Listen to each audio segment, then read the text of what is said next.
नमस्कार, आप देख रहे हैं कालचक्र। मैं आपके साथ पूजा राठौर शर्मा और मेरे साथ हैं प्रश्न कुंडली विशेषज्ञ पंडित सुरेश पांडे जी। पंडित जी, बहुत बहुत स्वागत आपका। धन्यवाद। अब नहीं होगी कोई टेंशन, अब नहीं सताएगा कोई डर, अब दूर होगा पितृदोष का असर, क्योंकि आपके पास रखी 10 चीजें हर बुरी चीज को करेंगी बेअसर। देखिए कालचक्र। जी हाँ, आज कालचक्र में हम आपको बहुत ही दिलचस्प, अनोखी और असरदार जानकारी बताने के लिए आज हाजिर हुए हैं। आज कालचक्र में पंडित जी आपको ऐसे उपाय बताएंगे जिसके लिए आपको जागने की जरूरत नहीं पड़ेगी, ना ही आपको सुबह जल्दी नहाकर कोई पाठ पूजा करनी होगी, बल्कि आपको रात में सोने से पहले सिरहाने एक खास चीज रखनी होगी। जी हाँ, आज कालचक्र में हम आपको ऐसी 10 खास चीजों के बारे में बताएंगे जिसे सिरहाने पर रखकर सोने से आपकी लाइफ की सभी परेशानियां दूर हो जाएंगी। तो बने रहिए पूरा 1 घंटा हमारे साथ और देखते रहिएगा कालचक्र। इसके अलावा अगर आपका भी कोई सवाल है तो आप हमें फोन करके पूछ सकते हैं। हमारा नंबर है 012066524111। चलिए तो अपनी इस दिलचस्प चर्चा की शुरुआत करते हैं और बात करते हैं उन लोगों की जिनकी शादी की बात बनते बनते बिगड़ जाती है, या अगर शादी हो भी गई है उसके बाद भी वैवाहिक रिश्तों में खटास आ रही है। अब ऐसे हालात में आपको कौन सी एक खास चीज सिरहाने रखनी चाहिए? चलिए पंडित जी से जानते हैं। पंडित जी बताइए, शायद इन परेशानियों से ज्यादातर लोग जूझ रहे हैं। किसी की शादी की बात नहीं बन रही है, इंतजार लंबा होता जा रहा है, शादी हो गई है तो वैवाहिक जीवन में बहुत कड़वाहट है, क्या करें ऐसा? देखो पूजा, पहली बात तो ये कहना चाहता हूँ, शादी विवाह ये सब प्रारब्ध से सुनिश्चित है और सनातन धर्म की मान्यता है कि जोड़ियाँ ऊपर से ही बन के आती हैं जी। सनातन धर्म की मान्यता है।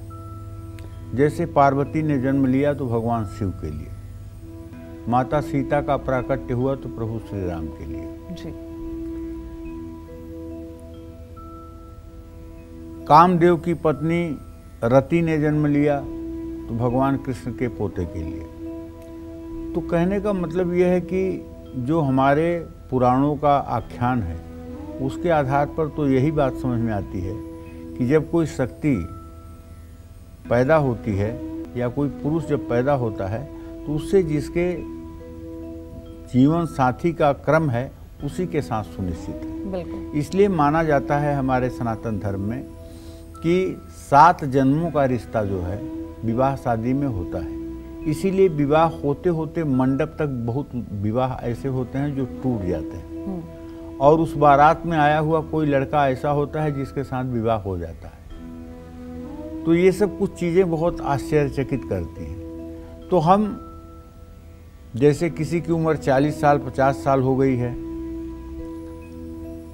और शारीरिक रूप से अस्वस्थ है, कमा नहीं रहा है, विवाह नहीं हो रहा है, तब उसके लिए मेरा ये उपाय काम नहीं करेगा जी। मेरा उपाय उन लोगों के लिए काम करेगा जो कमा भी अच्छा रहे हैं, जो सुंदर भी हैं, जो देखने लायक भी हैं, लेकिन शादी के लिए कुंडलियां आती हैं तो मिल नहीं रही हैं, शादी के लिए योग्य मैच मिल नहीं रहा है, सारी योग्यता के बावजूद विवाह नहीं हो रहा है, विवाह होने का समय है, उनके लिए हमारा ये उपाय काम करेगा। ठीक है। मैं झूठ मूठ की बात नहीं कहूँगा कि नहीं आप 50 साल के हैं और आपकी शादी नहीं हो रही है, आप बीमार भी रहते हैं, बेरोजगार भी हैं, तब भी आप मेरा ये उपाय कर लीजिएगा और आपकी शादी हो ही जाएगी। ऐसा कुछ होने वाला नहीं है। तो अगर बार बार रिश्ते में टूटन आ रही है और वैवाहिक जीवन ठीक नहीं चल रहा है तो आपको चाहिए कि अगर शादी की परेशानियों से आप जूझ रहे हैं तो अपने सिरहाने पीले कपड़े में थोड़ी सी सौंफ बांध करके अपने तकिया के नीचे रख लीजिए और उसको कुछ दिनों तक वहीं रहने दीजिए। जब जब आपको बेडशीट बदलनी हो तब तक उसको हटा दीजिए और फिर बेडशीट बदलने के बाद उसको अपने सिरहाने रखिए। इससे क्या होगा कि उस बेड पर सोने वाले लोगों में आपस में सामंजस्य बना रहेगा, कटुता दूर होगी, इसमें कोई दो राय नहीं है। लेकिन ये सामान्य परिस्थिति के लोगों के लिए है जिनके पति पत्नी में प्रायः आर्गुमेंट हो जाता है, दिन भर में एक बार रूठ जाते हैं, एक बार मनाना पड़ता है। ये उन लोगों के लिए रामबाण काम करेगा, इसमें कोई संदेह नहीं है। जय मां विंध्यवासिनी। चलिए, इस बीच हमारे साथ एक कालचक्र दर्शक जुड़ गए हैं। शैलेंद्र दिल्ली से हैं फोन लाइन पर। शैलेंद्र जी, सवाल पूछिए। पंडित जी सादर प्रणाम। हाँ, सदा सुखी रहिए, जोर से बोलिएगा। ठीक है पंडित जी, मैं शैलेंद्र वाजपेयी बात कर रहा हूँ दिल्ली से। मेरा जन्म स्थान है मध्य प्रदेश देवास। दोपहर के 12 बजे। डेट ऑफ बर्थ है 24 जून 1977। पंडित जी, अपने भविष्य के बारे में जानना चाहता हूँ। और मेरी मम्मी, उनकी डेट ऑफ बर्थ है 12 जुलाई 1942। वो बीमार रहती हैं। और पापा 16 मई 1940। उनकी भी तबीयत के बारे में जानना चाहता हूँ।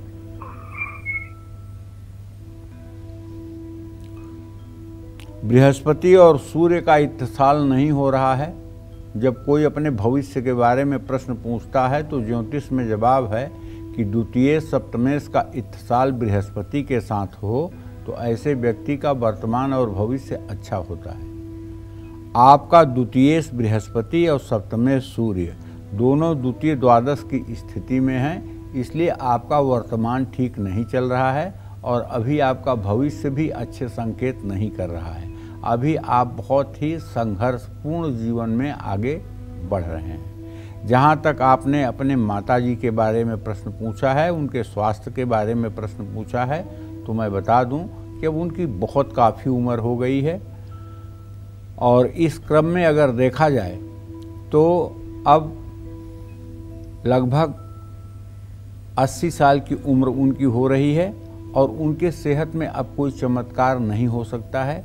उनकी देख रेख, सेवा शुश्रूषा आपको करनी चाहिए। निश्चित रूप से अब उनको सेवा शुश्रूषा की आवश्यकता है। अब वृद्धावस्था के कारण उनके शरीर में अस्वस्थता है, जिसको किसी चमत्कार के बल पर बहुत ठीक नहीं किया जा सकता है। हाँ, इतना आप जरूर कर सकते हैं कि अच्छी देखभाल के द्वारा उनको राहत पहुंचा सकते हैं। जय मां विंध्यवासिनी। चलिए, अब चर्चा को आगे बढ़ाते हैं, क्योंकि आज हम बात कर रहे हैं कि सिरहाने ऐसी कौन सी 10 चीजें हम रख सकते हैं जिससे आपकी किस्मत बदल जाए। तो चलिए, इसी चर्चा में आगे बढ़ते हुए अब बात उन लोगों की करते हैं जिनकी कुंडली में पितृदोष है या राहु केतु की वजह से ढेरों परेशानियां पड़ रही हैं। उन्हें किस चीज को सिरहाने रखकर सोना चाहिए? चलिए पंडित जी से जानते हैं। पंडित जी बताइए। देखिए, पितृदोष के बारे में आजकल बड़ा अंधविश्वास फैला हुआ है।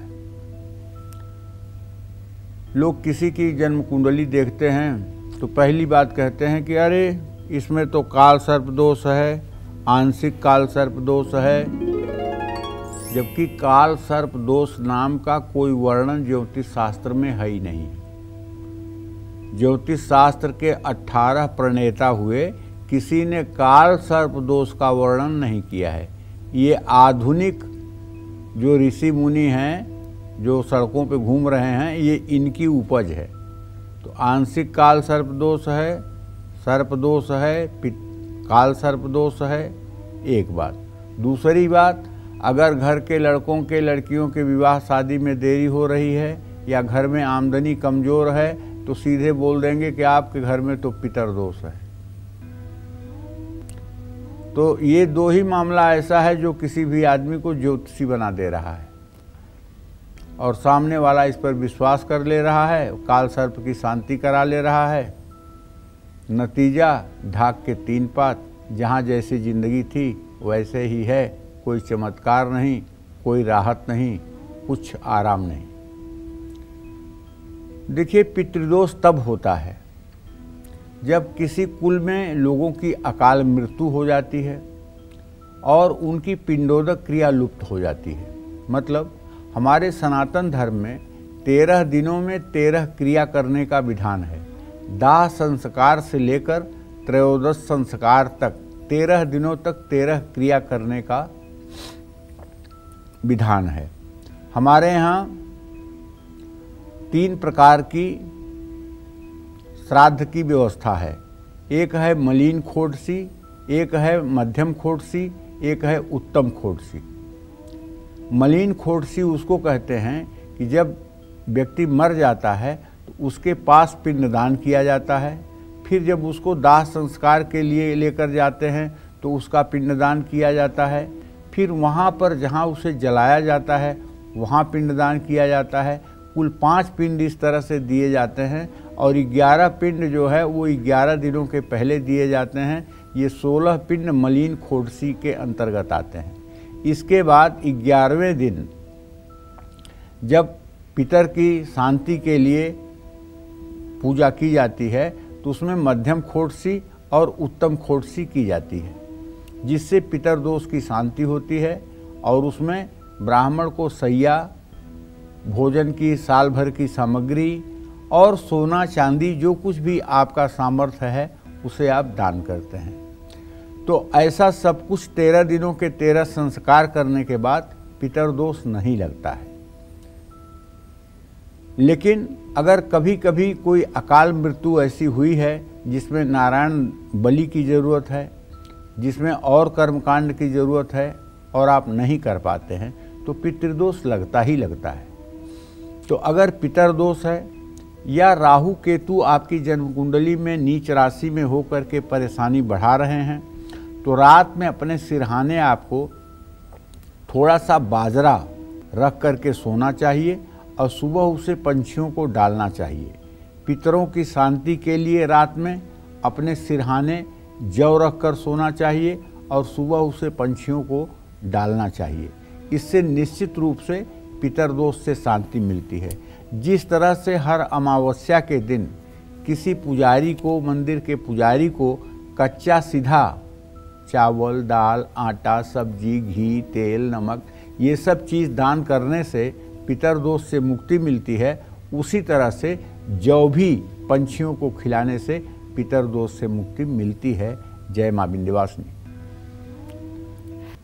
चलिए आगे बढ़ते हैं और चर्चा को आगे बढ़ाते हैं और अब बात करते हैं कि अगर आपका बच्चा रात में डरकर अचानक उठ जाता है या परिवार के किसी सदस्य को हमेशा ही बुरे सपने आते हैं तो ऐसे में आपको सोते समय सिरहाने कौन सी चीज जरूर रखनी चाहिए। चलिए जानते हैं पंडित जी से। पंडित जी बताइए, रात को अचानक डर के उठ गया बच्चा या बुरे सपने भी आते हैं, ऐसी परेशानी होती है कई लोगों के साथ? कई लोगों के साथ नहीं होती है बेटा, ये उन लोगों के साथ होती है जिन लोगों की कुंडली में चंद्रमा शनि के साथ 8वें घर में हो जी, या चंद्रमा शनि के साथ 12वें घर में हो या चंद्रमा शनि के साथ 6ठे घर में हो, तो उन लोगों के ही साथ ये घटनाएं होती हैं कि जब आंख बंद करेंगे तुरंत डरावने सपने आने शुरू हो जाएंगे जी। और ऐसे लोग नींद भर सो नहीं पाते हैं और ऐसे लोग दिन भर तनावग्रस्त रहते हैं। ये एक प्रकार से पूर्व जन्म की पिशाच बाधा है जो व्यक्ति के पीछे लगी रहती है जी। ठीक है।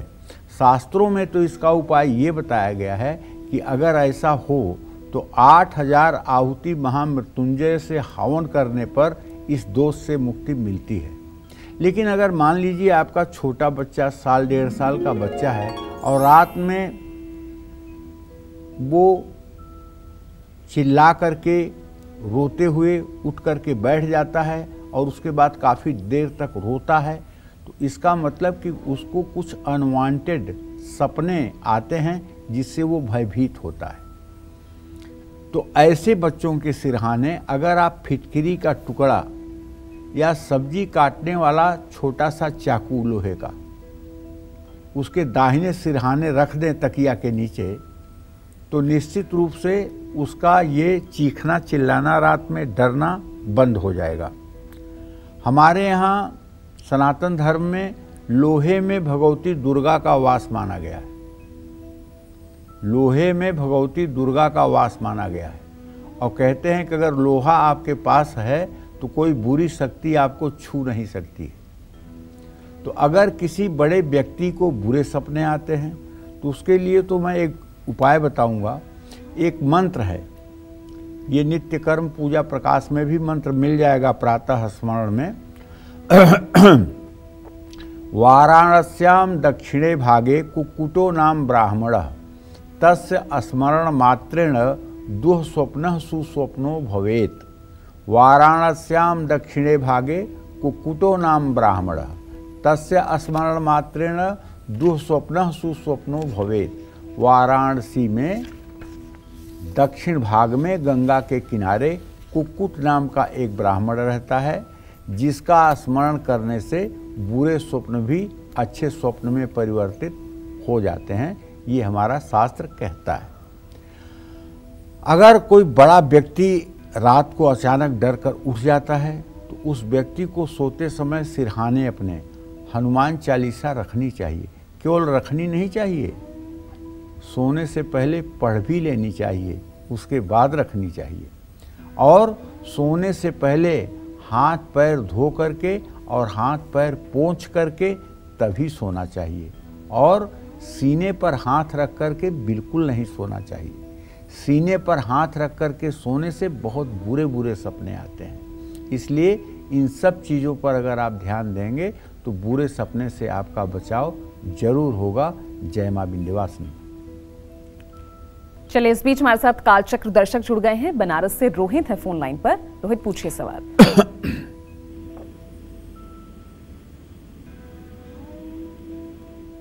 रोहित, अगर आप तक आवाज पहुंच रही है तो सवाल पूछिए। पंडित जी, जय मां विंध्यवासिनी। जय मां विंध्यवासिनी भैया। रोहित बोल रहा हूँ पंडित जी। 31 अक्टूबर 1992 जी। जन्म स्थान बनारस है, रात को 11:30 बजे जी। पंडित जी, मेरा सवाल 2 थे। मैं ये पूछ रहा था, मुझे रेक्टम संबंधित प्रॉब्लम है और काफी दिनों से है। एक बार सर्जरी भी हो चुकी है पर ये प्रॉब्लम जाती नहीं है। मैंने राहु केतु शनि का मंत्र जाप भी कराया था शांति के लिए, उसके बाद भी बनी हुई है और अब भी चल रही है। रोहित, तुम्हारे अष्टम भाव में सूर्य और बुध की स्थिति है और जन्म कुंडली, प्रश्न कुंडली के हिसाब से अष्टम स्थान गुदा मार्ग का होता है, रेक्टम का होता है और उसका स्वामी शुक्र मंगल के साथ है। और देखो, वैसे तो राहु और केतु और शनि 3 ग्रह अगर अष्टम भाव को प्रभावित करते हैं तब पाइल्स, बवासीर, भगंदर जैसे रोग होते हैं। लेकिन आपका सूर्य बुध इस बात का संकेत कर रहा है कि अगर आप अपने खान पान में थोड़ा सा सुधार करना शुरू कर दें और सुबह गाय का 200 ग्राम दूध पीतल के बर्तन में या कांसे के बर्तन में गाय का कच्चा दूध ले करके बाएं हाथ में दूध का कटोरा पकड़कर और दाहिने हाथ से नींबू काट के आधा नींबू निचोड़ते हुए दूध में और दूध को पी जाएं, तो 3-4 दिनों तक अगर ये उपाय आप कर लें तो आपको राहत मिल सकती है। लेकिन चूंकि आपका प्रश्न रोहित जो है वो ऐसा है कि आपका रोगेश बृहस्पति राहु के साथ है। अभी आपको इस रोग से मुक्ति मिलने में कम से कम फरवरी 2024 तक का समय लगेगा। तब तक आप किसी आयुर्वेद के चिकित्सक से भी इसमें परामर्श ले सकते हैं। और आप तो बनारस में हैं, बनारस में तो आयुर्वेद विभाग में इसका बहुत अच्छा इलाज भी है, आप वहाँ भी अपने आप को दिखा सकते हैं। जय मां विंध्यवासिनी। तो चलिए अपनी चर्चा को आगे बढ़ाते हैं और अब बात करेंगे हम उन लोगों की जो हमेशा बीमारियों से घिरे रहते हैं। एक बीमारी दूर होती नहीं कि दूसरी लग जाती है। अब ऐसे तमाम लोग सोते समय अपने सिरहाने कौन सी चीज जरूर रखें। चलिए पंडित जी से जानते हैं। पंडित जी बताइए, आजकल तो हर कोई किसी न किसी बीमारी से, रोग से जूझ रहा है, क्या वो कर सकता है ऐसे में? देखिए, ऐसा है कि बीमारियां 2 प्रकार की होती हैं। एक तो होती है जो आज हुई कल ठीक हुई, और एक बीमारी होती है जो लंबी चलती है। लंबी चलने वाली बीमारियां मनुष्य के लिए अभिशाप हैं और इससे मनुष्य की सारी स्थिति डामाडोल हो जाती है, परिवार छिन्न भिन्न हो जाता है, आदमी अपनी जिम्मेदारियों को देख नहीं पाता है और परिवार के लोगों के अंदर भी निराशा भर जाती है। तो कहने का मतलब ये है कि मैं वो उपाय तो बताऊंगा ही कि क्या आपको अपने सिरहाने रखना चाहिए, लेकिन बीमारियों को दूर भगाने का एक अचूक उपाय जो सनातन धर्म में वर्णित है उसको भी जान लीजिए। अगर कोई छोटी बीमारी में है तब तो कोई बात नहीं, लेकिन अगर लंबी बीमारी है, 2-4 महीनों से हल्का बुखार लगा हुआ है, 2-4 महीनों से लगातार शरीर में पेन बनी हुई है, दर्द बना हुआ है, ऑपरेशन के बाद भी मतलब कि दर्द की स्थिति नहीं जा रही है, तो स्त्री हो या पुरुष दोनों के लिए बता रहा हूँ, लिंग भेद नहीं है। सुबह स्नान करके, और अगर स्नान करने की सामर्थ्य न हो तो पानी से पूरे शरीर पर पोंछा लगा करके, और जो भस्म विभूति भगवान शिव को चढ़ाई जाती है वही भस्म विभूति भगवान शिव के शिवलिंग से स्पर्श कराकर ले आइए घर में, और उसको एक कटोरी में थोड़ी सी भस्म को रख लीजिए और दोनों हाथों में उस भस्म को लगा करके और पूरे शरीर पर उस भस्म का लेप कर लीजिए। पूरे शरीर पर कोई अंग प्रत्यंग बचना नहीं चाहिए जहां वह विभूति ना लगे। और ये उपाय 40 दिनों तक लगातार सुबह शाम करिए। मैं पूरी गारंटी के साथ कह सकता हूं कि यदि 40 दिनों तक भगवान शिव की विभूति का आपने इस्तेमाल कर लिया तो गंभीर से गंभीर बीमारी से भी आप मुक्त हो सकते हैं, चाहे वो कैंसर ही क्यों ना हो, चाहे वो किडनी का फेल्योर ही क्यों ना हो, उसमें भी आपको राहत मिलेगी। और यदि छोटी बीमारी है जिससे आप जल्दी मुक्ति पाना चाहते हैं तो आप अपने आयु की रक्षा के लिए और लंबी आयु के लिए हर रोज अपने सिरहाने आपको थोड़े से बादाम रखकर सोना चाहिए और सुबह उसे नहा करके मंदिर में दान कर देना चाहिए। पूरे जीवन इससे आप सेहतमंद बने रहेंगे। और शहद की शीशी रख करके सिरहाने सुबह नहाने के बाद शिवालय में जाइए, वहाँ शिवलिंग पर जल चढ़ाइए, दूध चढ़ाइए, गन्ने का रस चढ़ाइए। उसके बाद शिवलिंग के ऊपर पूरी शीशी का शहद गिरा दीजिए और दोनों हाथों से लेप करिए। और लेप इस भाव से करिए कि आप भगवान शिव के चरणों को मालिश कर रहे हैं। इस भाव से लेप करिए और लेप करने के बाद एक बाल्टी में पानी रखिए, उसमें एक तांबे का लोटा रखिए। दाहिने हाथ से तांबे के लोटे से जल गिरा करके शिवलिंग पर अच्छे से शिवलिंग को धोइए। शिवलिंग का अभिषेक करिए अच्छे से शुद्ध जल से। उसके बाद बेलपत्र रखिए, भस्म विभूति चढ़ाइए, समी का पत्र मिल जाए तो वो चढ़ाइए, समी के फूल मिल जाए तो वो चढ़ाइए। और उसके बाद में अगर आपके पास कुछ भी नहीं है तो कोई एक फल आप भगवान शिव को समर्पित करिए। भांग धतूरा मिल जाए तो उसे समर्पित करिए और भगवान शिव की आरती करिए। ये सारा उपाय अगर आपने करना शुरू किया तो 40 दिन के अंदर सारी परेशानियों से आपको राहत मिल जाएगी। और आपके परिवार का यदि ज़्यादा पैसा दवाइयों पर खर्च हो रहा है तो उससे भी आपको निजात मिलेगी। जय मां विंध्यवासिनी। चलिए आगे बढ़ते हैं। अगर आप भी अपने जीवन से टेंशन और डिप्रेशन को हमेशा हमेशा के लिए दूर करना चाहते हैं तो अपने सिरहाने एक खास चीज कौन सी है वो जिसे आप रख सकते हैं और इन परेशानियों से जो है आप जूझना छोड़ देंगे और ये परेशानी आपसे दूर हो जाएंगी। तो चलिए पंडित जी से जानते हैं। पंडित जी बताइए। देखिए, जिन लोगों को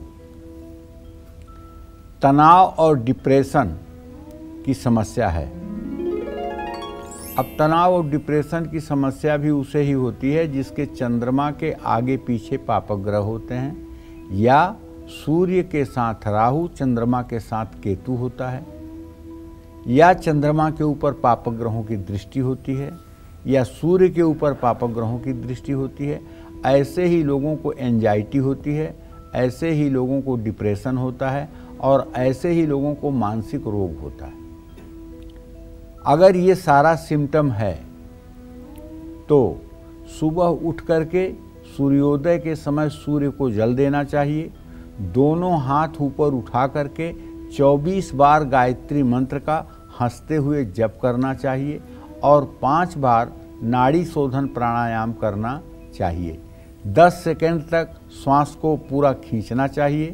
40 सेकंड तक दोनों नाक बंद करके श्वास को रोकना चाहिए और 20 सेकंड में दाहिने नाक से धीरे धीरे श्वास छोड़ना चाहिए।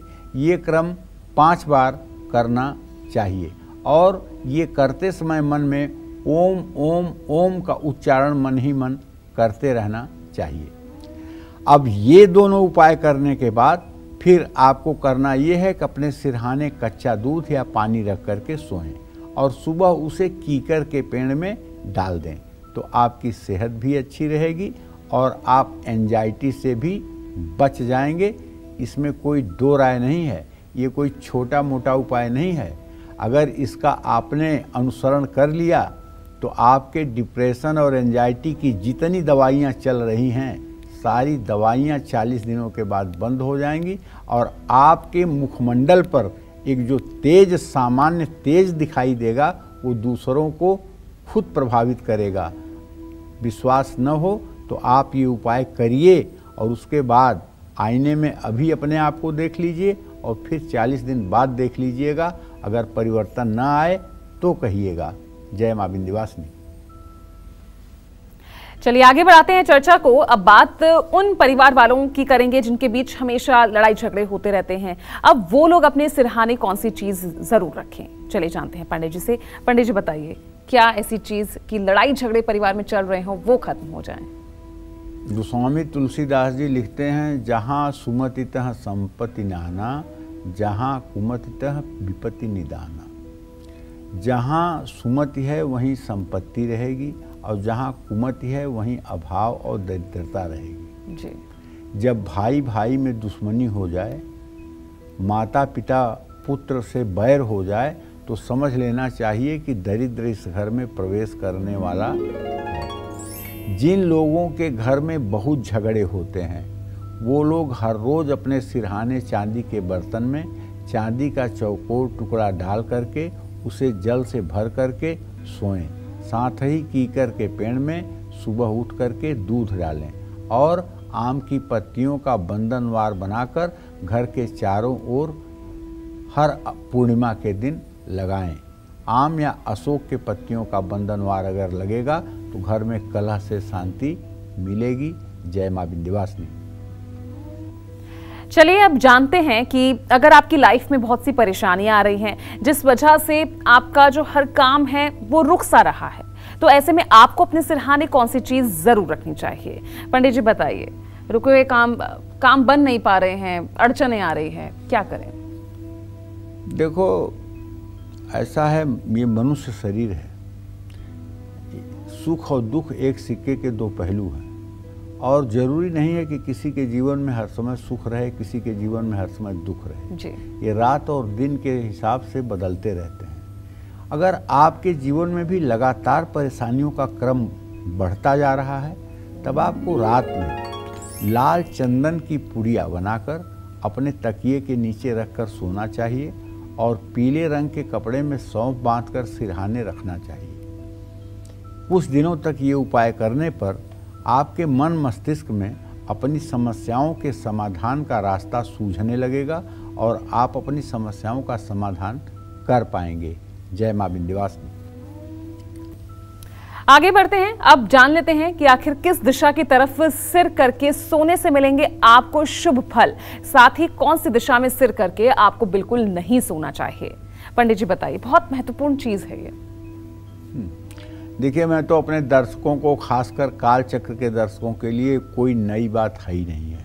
आप 12 साल से काल चक्र देख रहे हैं तो सैकड़ों बार हमने इस विषय पर चर्चा की है कि पूरब दिशा की तरफ सिर करके सोना शुभ माना जाता है, लेकिन दिन में पूरब दिशा की ओर सिर करके नहीं सोना चाहिए।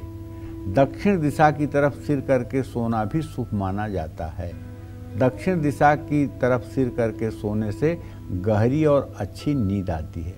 मुख्य द्वार की तरफ पैर करके नहीं सोना चाहिए, ये भी ध्यान देने योग्य बात है। जय मां विंध्यवासिनी। चलिए, इस बीच हमारे साथ एक कालचक्र दर्शक जुड़ गए हैं, अयोध्या से उमेश हैं। उमेश जी, सवाल पूछिए। नमस्कार, प्रणाम पंडित जी। हाँ, सदा सुखी रहिए। पंडित जी, मेरे 2 सवाल हैं अपने लिए और मेरे बेटे के लिए। मेरा जन्म हिमाचल प्रदेश चिंतपूर्णी का है। जन्म तिथि है 1 अप्रैल 1985 और जन्म का टाइम है 12:20 दोपहर का। मेरे बेटे का नाम चैतन्य गर्ग है। जन्म स्थान लुधियाना है और जन्म का समय है 1:27 सुबह का। तो मुझे अपने भविष्य के बारे में पूछना था कि मेरा भविष्य किस तरह से रहेगा और मेरे बेटे का भविष्य किस तरह से रहेगा, उसकी सेहत कैसी रहेगी और किस भगवान की पूजा हम दोनों को करनी चाहिए। देखिए, ऐसा है, आपने जो प्रश्न किया है उमेश जी, उसके हिसाब से मैं आपको यही बताना चाहूँगा कि अभी वर्तमान तो आपका सामान्य है, लेकिन भविष्य आपका 2024 के बाद ठीक होने वाला है। 2024 अप्रैल मई के बाद काफ़ी अच्छा समय आपका आने वाला है। आपने सब कुछ अपने बेटे का डिटेल दिया, लेकिन ईयर नहीं बताया कि वो किस सन में पैदा हुआ है, कितने साल का है, ये आपने नहीं बताया। मैं अनुमानतः आपके पुत्र भाव का परिकल्पना करते हुए ये उत्तर देना चाहूँगा कि आपके और आपके बेटे को, दोनों लोगों को भगवान शिव की उपासना करनी चाहिए। शिव चालीसा का पाठ करना चाहिए, ओम नमः शिवाय का जप करना चाहिए और सोमवार को शिवालय में जाकर, शिव मंदिर में जाकर जल दूध बेलपत्र चढ़ाना चाहिए और भगवान शिव की आराधना करनी चाहिए। जय मां विंध्यवासिनी। और चलिए अब बारी है आज के हमारे ईमेल कुंडली विजेता जानने की। तो बता दें आपको कि आज की हमारी कुंडली विजेता हैं जौनपुर यूपी की रहने वाली रुचि उपाध्याय, और इन्होंने हमें ईमेल के जरिए अपने भविष्य के बारे में जानना चाहा है। रुचि की डिटेल्स मैं आपको बता देती हूँ पंडित जी। नाम है रुचि उपाध्याय, जन्म की तिथि है 25/1/1999, जन्म का समय है शाम के 5:45 और जन्म स्थान है जौनपुर उत्तर प्रदेश। 2 सवाल हैं इनके पंडित जी। पहला है इनकी सरकारी नौकरी कब तक लगेगी, और अगर सरकारी नौकरी का योग नहीं है तो उन्हें किस फील्ड में जाकर अपना करियर बनाना चाहिए। दूसरा सवाल भविष्य के बारे में जानना चाह रही है, आगे भविष्य कैसा रहेगा। पहली बात तो ये कहूँगा कि रुचि का जन्म 25 जनवरी 1999 को 5:45 पर शाम जौनपुर उत्तर प्रदेश में हुआ। रुचि का जन्म कर्क लग्न में और मेष राशि में हुआ है, भरणी नक्षत्र में हुआ है। रुचि के कुंडली के चारों केंद्रों में पापक ग्रह हैं। राहु लग्न में बैठा हुआ है, मंगल चौथे अवस्थान में बैठकर इन्हें मंगली बना रहा है, और केतु इनके 7वें भाव में बैठा हुआ है, शनि इनके 10वें भाव में बैठा हुआ है। चारों केंद्रों में अगर पापक ग्रह होगा तो ऐसे आदमी की जिंदगी कितनी संघर्षपूर्ण होगी, इसकी कोई सीमा नहीं है। हाँ, बस एक अच्छी बात है कि आपके भाग्य स्थान में स्वगृही बृहस्पति है। कहते हैं यस्य केंद्रे बृहस्पति किम कुर्वन्ति अन्य ग्रह, और बृहस्पति अगर भाग्येश होकर के मजबूत स्थिति में है फिर मामला ठीक अपने आप हो जाता है। लेकिन सरकारी नौकरी का योग तब भी नहीं बनेगा, पहली बात। दूसरी बात, क्या करना चाहिए? तो करना ये चाहिए कि आपको मेडिसिन से संबंधित, हॉस्पिटलिटी से संबंधित कोई काम करना चाहिए। आपको बीएससी नर्सिंग जैसा कोर्स करना चाहिए, आपको फार्मासिस्ट का कोर्स करना चाहिए, आपको केमिस्ट्री की पढ़ाई करनी चाहिए, और आपको कपड़े से जुड़ा हुआ कोई व्यवसाय करना चाहिए। ये सब चीज़ें आपके लिए अच्छी हैं, लेकिन विवाह बहुत समझ बूझ कर करना चाहिए, क्योंकि विवाह भावे शनि नीच राशि में बैठा हुआ है, सूर्य केतु के साथ है। ये 2 विवाह कराता है, एक विवाह टूट जाता है। तो इसलिए विवाह करते समय बहुत ठीक ढंग से जांच परख करके ही विवाह करना चाहिए। जय मां विंध्यवासिनी।